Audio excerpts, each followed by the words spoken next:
Historias que inspiran y personajes que transforman. Preguntas para explorar y respuestas para construir juntos. Esto es Conversaciones en Red, un podcast de la Red Educativa Itinere, conducido por Darío Álvarez Clar. Un espacio donde la educación nos conecta. A mí siempre me gustó la tecnología y siempre pensé que además de las cosas que hacíamos nosotros teníamos que ayudar en particular al país. Las grandes tecnologías las sueñan los locos y hay que apoyarlos. Cuando se inician parece una cosa que no va a funcionar y después, termina dándose. A mí siempre me gustó hacer cosas que no existían. Es decir, no quiero hacer lo mismo que había antes, quiero hacer cosas que no estaban. Emprendedor, apasionado por la tecnología y por la transformación que puede lograrse a través de ella. Fue uno de los fundadores de GeNexus, una empresa que creó una herramienta líder en el mundo para hacer aplicaciones de misión crítica en múltiples plataformas, utilizando inteligencia artificial. Además, ha incidido en Uruguay como especialista, como consultor y asesor, y una muestra de ello es la app de COVID que impulsó durante la pandemia. A través de ella se brindaba información, atención médica, alertas de exposición al virus y ayudó a la logística para el sistema de vacunación. Mediante esta app, Uruguay fue uno de los 3 primeros países del mundo en aplicar tecnología al servicio de la sociedad durante la pandemia. A partir del 2023, Nicolás se ha sumado como miembro de la sociedad que impulsa la apertura del Colegio North en Punta del Este y como asesor especialista al board de Red Itinere.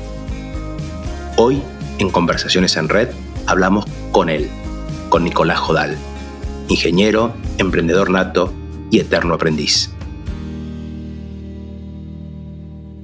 Bueno, ante todo, Nicolás, agradecer tu tiempo, tu generosidad, y se te puede escuchar, se te puede leer, sos un gran divulgador y esa construcción la contagiás, pero hoy, en este ratito que tenemos, la idea es, como decís vos, bucear en algunos de estos temas, y en esta construcción más clara o más evidente que has tenido, has sido fundador de GeNexus, y has tenido hitos. Yo, recorriendo, habiendo hablado con vos, habiéndote leído y escuchado, encontré hitos. Has sido un referente, incluso para el propio país, para el Uruguay. Has sido un consultor para aquellas disyuntivas de qué pasaba con la tecnología y en la escuela, ¿no? Qué pasaba con lo que después vino a ser el Plan Ceibal. Después hay otro hito muy fuerte que me parece que tiene que ver con lo que mucha gente empezó a nombrarte más y con un gran agradecimiento, que fue tu participación y la participación de ustedes como entidad ante el COVID, la respuesta tecnológica frente a esto, y como parte de ese arco de hitos también hablo de un unicornio pensando en que lo que ustedes hacían era tan importante que los querían tener en su equipo y adquirirlos, ¿no? ¿Nos contás un poquito de este recorrido antes de empezar a hablar de la tecnología a fondo? Muy bien, sí, fue un recorrido, está muy bien los hitos. A mí siempre me gustó la tecnología y siempre pensé que además de las cosas que hacíamos nosotros teníamos que ayudar en particular al país en hacer estas cosas. Así que un momento muy importante para el país fue el año 2006. En el 2006 Uruguay ya había salido de una crisis económica muy importante que había empezado, ustedes en Argentina lo conocen también, a ustedes les pasó en el 2001, nosotros en el 2002. El país ya se venía recuperando de eso y ya saliendo de la crisis la gente empezó a soñar y ahí me encontré con grandes soñadores, en particular con uno que hoy es un gran amigo mío, se llama Miguel Brechner, que tenía un sueño enorme, había comprado una idea de Negroponte que se llamaba One Laptop per Child, y un día me vino a ver y dice, pero ¿por qué no hacemos en Uruguay darle un computador a un niño? Y la verdad que enseguida dije, esta es una idea de un loco, y las ideas de un loco son las que mueven al mundo. Así que traté de ayudarlo en todo lo que pude. Creo que haber participado bastante en la toma inicial de decisiones, si hacerlo o no. Si lo miro en retrospectiva, Darío, hay algunas cosas interesantes para ver, digamos, porque, por ejemplo, las discusiones que se dieron para tratar de convencer a la gente de esto, las objeciones, la serie de miedos que había, no tenían nada que ver con lo que realmente pasó después. Y eso es una lección importante para después. Cuando recién empiezo la tecnología, a veces los miedos que se crean no tienen nada que ver. En particular, en esa época había 2 discusiones enormes, que decían esto no va a funcionar por 2 razones. Dice, una, se van a robar las computadoras, y 2, las maestras no se van a adaptar. Ninguna de las 2 fueron reales. Ninguna sucedió. Ninguna de las 2 sucedió, digamos. Las maestras se adaptaron muy rápidamente y no hubo robos. Sin embargo, había otros problemas. Por ejemplo, un problema era las computadoras iniciales eran muy malas, se necesitó una nueva generación para que empezara a funcionar, y el otro tema era la conectividad.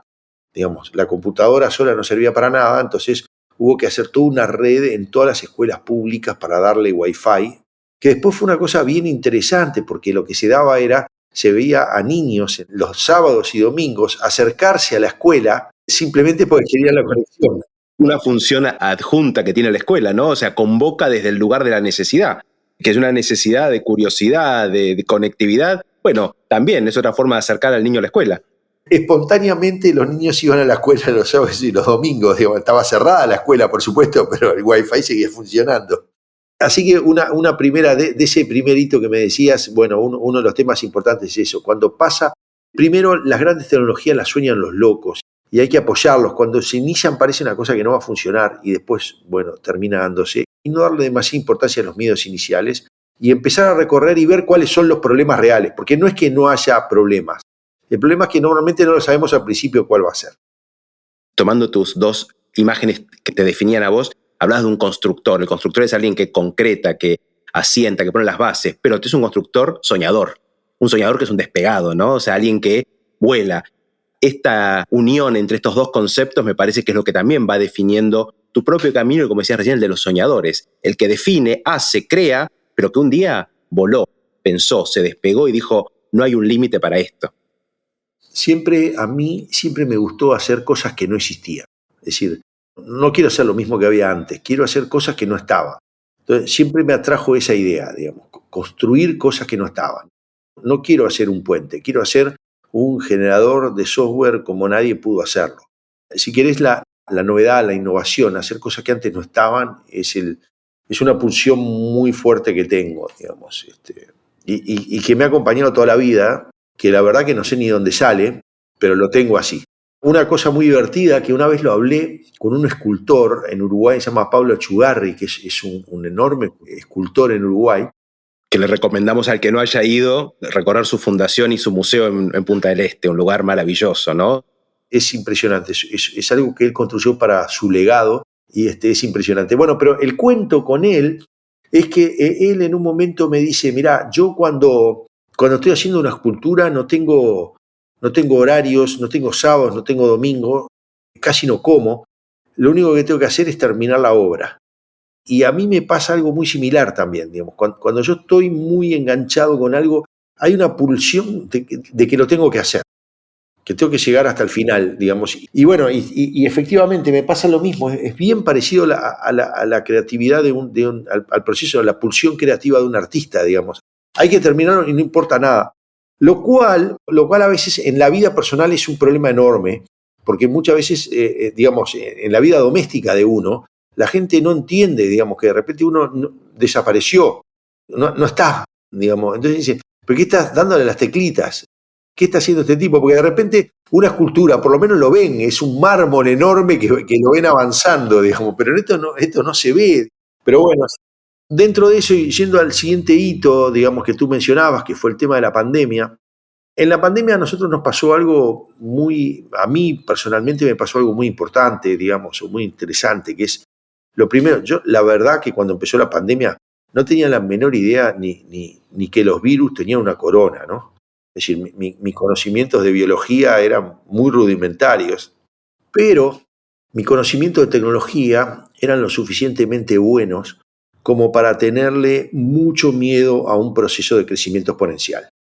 Es decir, yo no sabía nada de virus, pero yo sabía muy claro que, por ejemplo, cuando Apple inventa el iPhone, y Apple nunca había fabricado un teléfono, Nokia tenía 2.000 millones de clientes. Y 3 años después, Nokia no tenía ningún cliente. Entonces, yo no sabía que los virus tenían una corona, pero yo sé que si hay un proceso que es exponencial, hay que tenerle muchísimo cuidado. Es decir, la gente en tecnología lo entiende muy bien.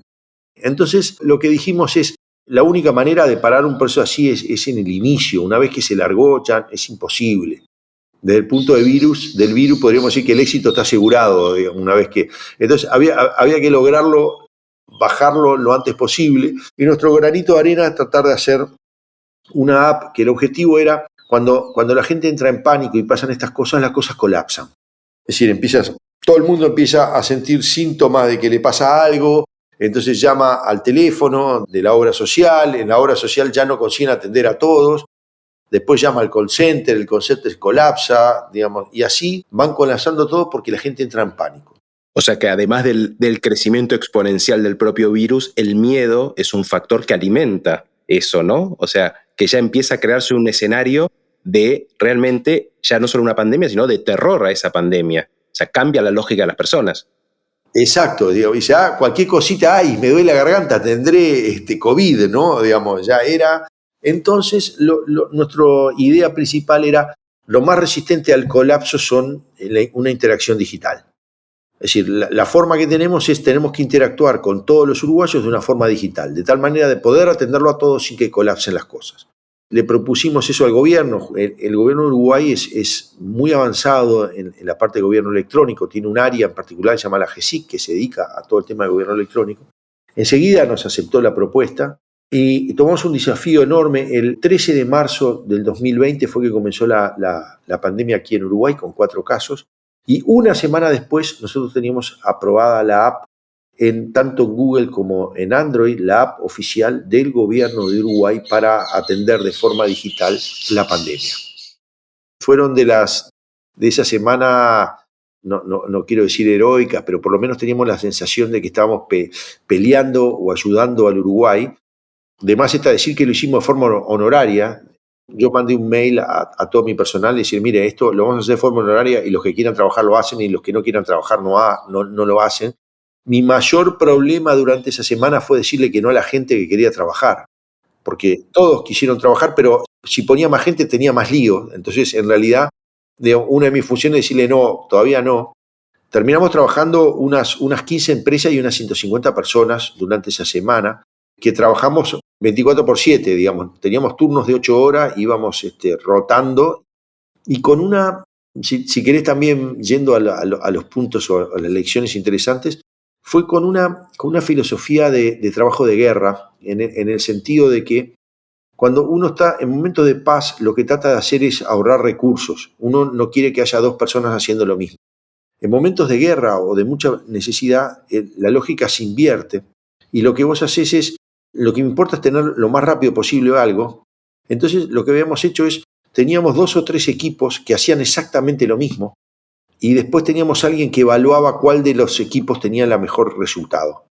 Una modalidad casi de laboratorio, ¿no? O sea, probar las mismas en distintos contextos, 2 circunstancias similares. Exacto, y duplicando. De alguna manera alguien podría decir, estoy trabajando para algo que después no va a entrar en producción, pero la velocidad que se requería eso, digamos, descartar trabajo. Es decir, en época de paz nadie quiere trabajar doble, de más. En este caso queríamos trabajar de más, y de hecho ya estaba hecho así, ¿no? Digamos, bueno, por ejemplo, en la parte de videoconferencias teníamos 3 equipos que estaban trabajando en el tema de videoconferencias. Y terminamos tomando el resultado de uno de los equipos y descartamos los otros 2. Así que cambiamos la filosofía y la forma de trabajo. Fue muy interesante, digamos, bueno, el resultado final de la aplicación se usó durante todo el proceso de la pandemia. La usaron 3 millones de personas. En Uruguay somos 3,5 millones de personas contando los niños. La explicación de por qué la usaron tanto es porque muchos extranjeros la usaron. La app comenzó por este tema de atender a la gente, pero después fue mutando. Terminamos haciendo 20 y pico de versiones. Hubo una versión en medio que era la que te daba, también tecnológicamente bien interesante, que era cómo decirte si había estado cerca de alguien con COVID, pero con la enorme restricción de que la app no podía saber dónde vos habías estado, ni nadie, ni ninguna otra persona.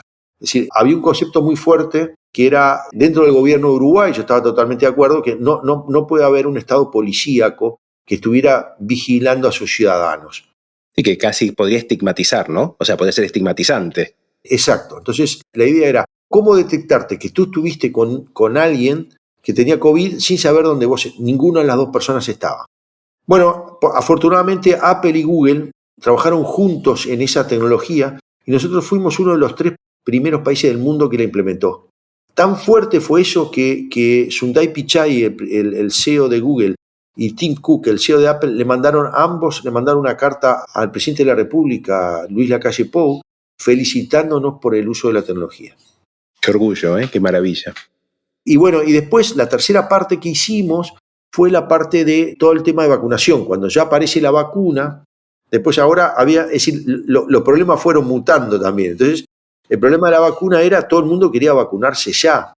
Entonces había que hacer todo un esquema de cómo hacemos para que vacunar a toda la gente que está desesperada por vacunarse, pero dándole los turnos para que se pudieran hacer, ¿no? Y según lo que definía el Ministerio de Salud Pública, por ejemplo, decía, bueno, ahora se van a, no sé, vacunar los de 50 a 60 o ahora de tal edad y demás.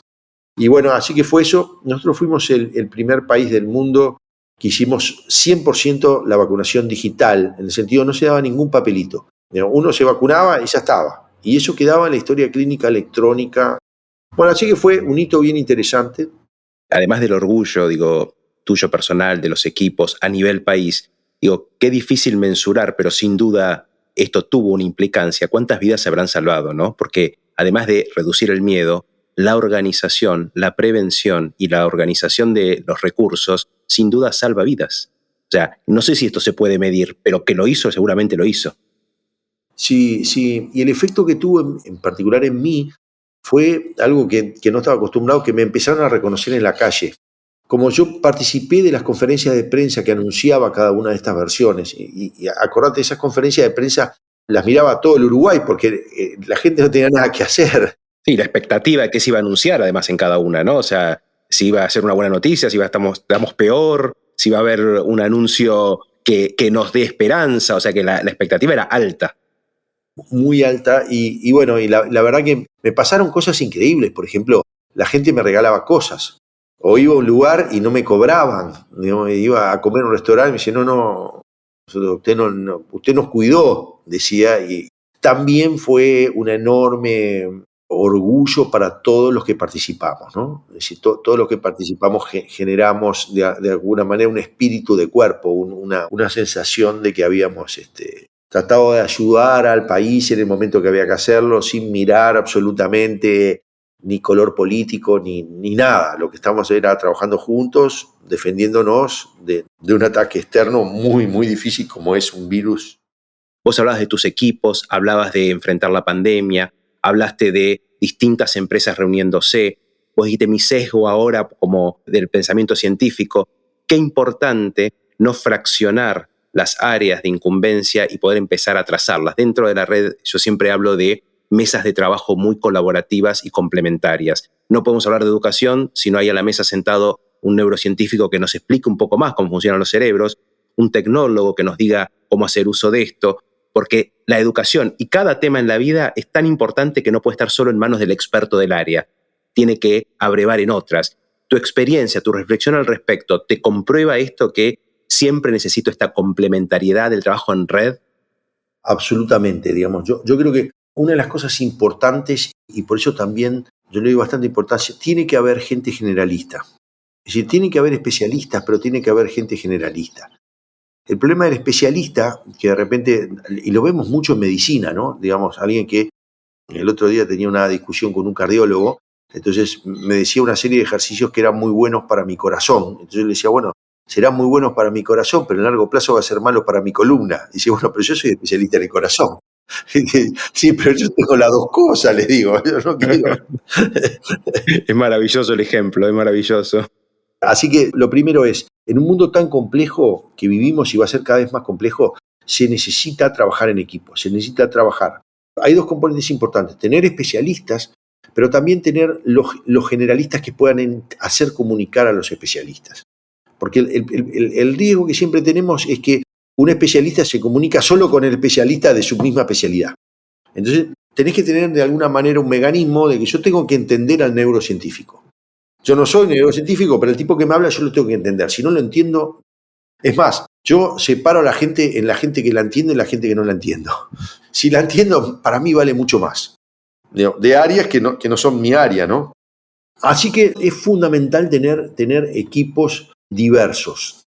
Yo lo tomo, ahora está muy bien todo el tema de la diversidad, todo el mundo habla, ¿no? Entonces, y tenemos diversidad de género, diversidad de raza, diversidad de religión y demás. Yo lo que digo es, para mí es fundamental tener equipos diversos y la demostración que yo tengo un equipo diverso no es para mí cuántas mujeres tengo o cuántas personas de otras razas o de otras religiones. Mi modo de medirlo es cuántos conflictos tengo en el equipo. Si nosotros no tenemos conflictos, entonces tenemos un conjunto de amigos que la estamos pasando bien y nada más. Y nos autoconvencemos que tenemos la verdad, porque si no vamos a discutir, estamos convencidos que somos unos grosos, unos genios. Exacto. Y todo lo demás es un conjunto de personas equivocadas. Entonces yo busco el conflicto. A mí me pasa, yo lo digo muchas veces, la gente, sobre todo estudiantes, me miran y se ríen, pero yo muchas veces me voy de Genesis muy caliente, muy enojado, digamos, porque tuve discusiones que me dejaron enojado. Ahora, son parte de mi equipo, digamos. Yo sé que tengo personas que que van a opinar diferente que yo, pero que son fundamentales para mí. Porque si yo no tuviera esas personas que son totalmente diferentes, de repente yo no estoy viendo un punto de vista que es fundamental. Totalmente. Vos sabés que en eso coincidimos, y yo también tengo mis momentos de mucho enojo y de discusión y todo, pero yo creo que la amalgama de eso, cuando hay un equipo que es diverso, pero al mismo tiempo confía, hay un sostén. O sea, la confianza sostiene en que no hay una cuestión de egos ni una cuestión de puntos de vista personales, sino que lo que hay es la búsqueda de algo que es superador. Entonces, en esa discusión no hay nada que te atente de persona a persona, sino que lo que estamos buscando es llegar al mismo objetivo, quizás por distintos caminos. Entonces, la confianza es, con un café después todo se soluciona. Exacto, digamos. ¿Y cómo se genera esa confianza? Digo, bueno, peleando batallas juntos. Es decir, entonces, esos equipos, por eso yo soy partidario de los equipos de largo plazo, que gente que trabajó mucho tiempo juntos, porque eso genera una cohesión interna mucho mejor, porque uno termina confiando, termina conociéndolo, pero también termina confiando en ellos. Así que bueno, ese es el tema de la diversidad. Me queda una última pregunta para, además de agradecerte tu tiempo, vamos a tener muchas de estas charlas, vamos a invitar a la gente a que, además, que nos vea, que nos siga. Desde la red Itinere vamos a hacer cosas juntos, además de ser parte impulsor del North de Punta del Este, pero me gustaría que con tu recorrido personal, profesional, de familia, de vida, nos puedas compartir qué pensás vos, cuál es el valor trascendente de la educación para una sociedad. ¿Cuál es aquella marca imborrable que queda en una sociedad y en una persona a través de la educación? Pregunta difícil. Yo creo que yo te puedo decir lo que me dejó a mí. A mí me dio una forma de encarar la vida, una forma de entender muchas situaciones que después viví a lo largo de mi vida, digamos, muchas oportunidades y muchas amenazas. Yo lo que siento es que, aún hoy, siento que profesores que me enseñaron a mí química, por ejemplo, que yo después no seguí nada de química, no tengo ninguna relación con química, digamos, no me acuerdo casi de la tabla periódica. Sin embargo, la forma que me enseñó a pensar o las cosas que me transmitió, aún hoy me siguen siendo válidas. Entonces, yo tengo grandes recuerdos de mis profesores de la etapa secundaria que me ayudaron a formarme en mi forma de pensar. Yo creo que eso para mí es un componente que me ha quedado para toda la vida, ¿no? Que me ha servido después para encarar la vida. Ya te digo, tengo recuerdos, digamos, muy concretos de profesores que influyeron mucho en lo que soy hoy. Bueno, nada más ni nada menos, ¿no? Otra frase que usamos en la red, dejar huella. La educación tiene que dejar huellas y no marcas. Sí, en mi caso es clarísimo. Si te interesó la entrevista, en el próximo episodio subiremos la segunda parte, donde hablamos con Nicolás de su trayectoria en GeneXus, de cómo se vive la venta de una empresa tan importante, del rol de la inteligencia artificial en los tiempos que corren y sobre el valor de la educación para formarse y seguir creciendo. Esto fue Conversaciones en Red. La educación nos conecta. Un podcast de la red Itinere, una red de instituciones educativas en el Cono Sur que tiene como objetivo crear comunidades en sus colegios y en espacios de diálogo como este. Si te interesó, podés seguirnos en nuestras redes sociales, @RedItinere, para enterarte de los próximos episodios y seguir conversando.